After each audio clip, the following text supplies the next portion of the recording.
Chère Aurélie, depuis que j'ai 13 ans, j'ai toujours eu des blondes.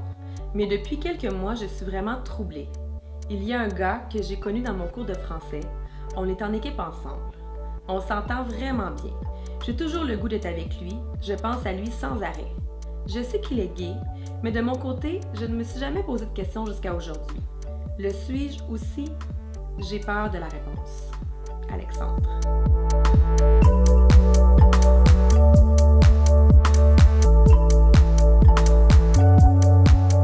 J'imagine, Antoine, que ce courrier du cœur-là, principalement, il vient te chercher aujourd'hui.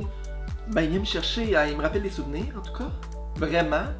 Mais avant de commencer, moi, j'aimerais ça dire bravo à Alexandre d'avoir pris le temps de t'écrire parce que c'est pas vrai, on n'a pas tout le temps quelqu'un dans notre famille qui est prêt à discuter de ça.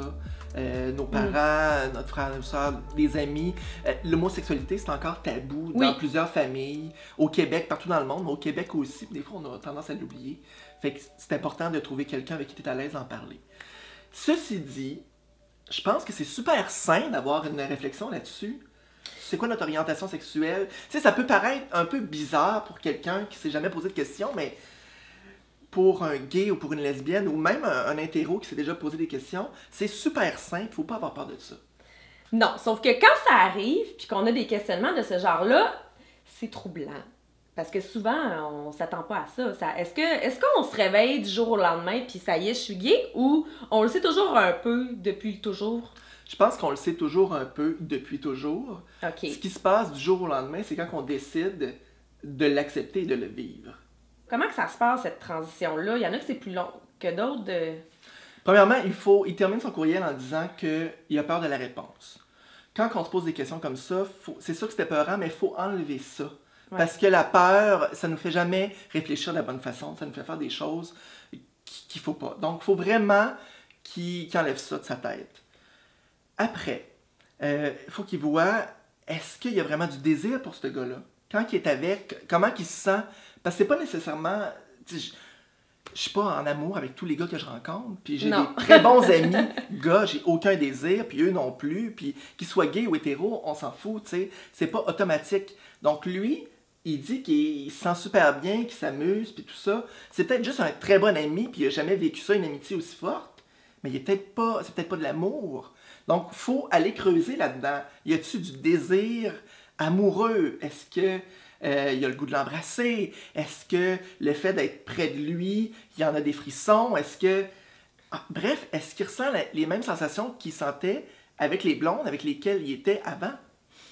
Et là, Antoine, quand on réalise tranquillement que finalement, j'ai un désir pour ce gars-là, finalement, je réalise que j'ai peut-être envie d'aller plus loin, qu'est-ce qu'on fait avec ça?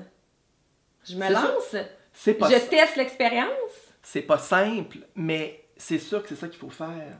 Il faut l'essayer, parce que sinon, tu vas tout le temps avoir ça dans la tête. D'où l'importance de ne pas avoir peur.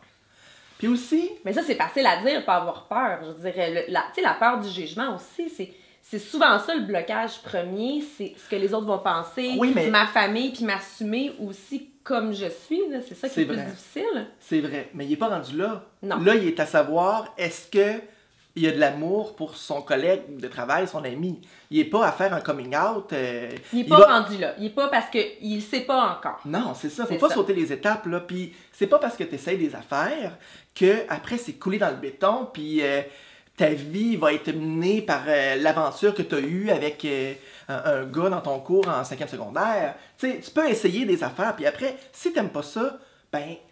Tu vas te faire une blonde, puis ta vie va continuer sa route de cette façon-là. C'est pas définitif. Puis c'est ça, des fois, qui peut faire peur. C'est de dire, mon Dieu, ma vie va changer du jour au lendemain. C'est sûr que si tu te rends compte que tu es en amour avec le gars, ta vie va changer sur un temps rare. Mais, sinon, tu vas juste avoir une expérience de plus dans ta vie qui va avoir confirmé que tu aimes vraiment les filles. Puis là, tu vas être tellement bien dans ta peau à ce moment-là.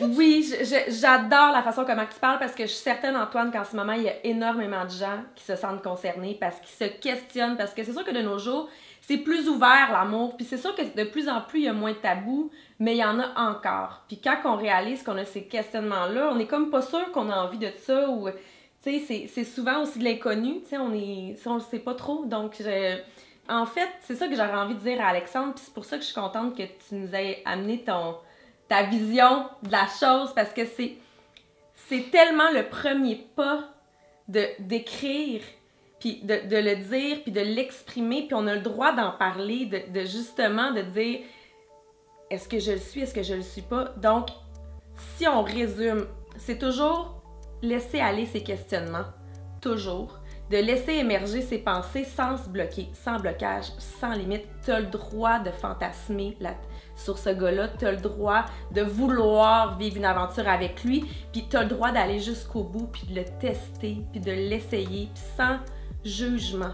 Puis tu peux choisir d'en parler à des gens, mais tu peux garder certaines choses pour toi aussi, mais tout en te respectant. Puis je crois que si tu te laisses aller dans cette aventure-là, ben je pense que tu risques vraiment de vivre des belles choses. Puis on le sait pas, hein, qu'est-ce qui va se passer après. Ça se peut que ça change ta vie, comme Antoine le dit, mais si tu l'acceptes et que tu l'assumes, ben je pense que tu peux vivre des super belles histoires et toutes tes réponses là, tu les as déjà. Faut le vivre. C'est tellement un beau moment pour essayer des trucs comme ça quand on est jeune, là, parce que... Mais c'est quand on est... Mais à tout moment, mais quand on est jeune, effectivement. Ah ben oui, vraiment. Si vous avez vous aussi des questions, écrivez-moi à un courrier du cœur sur lasaisondelachasse.com. Et abonnez-vous à notre chaîne YouTube pour d'autres conseils amoureux en vidéo.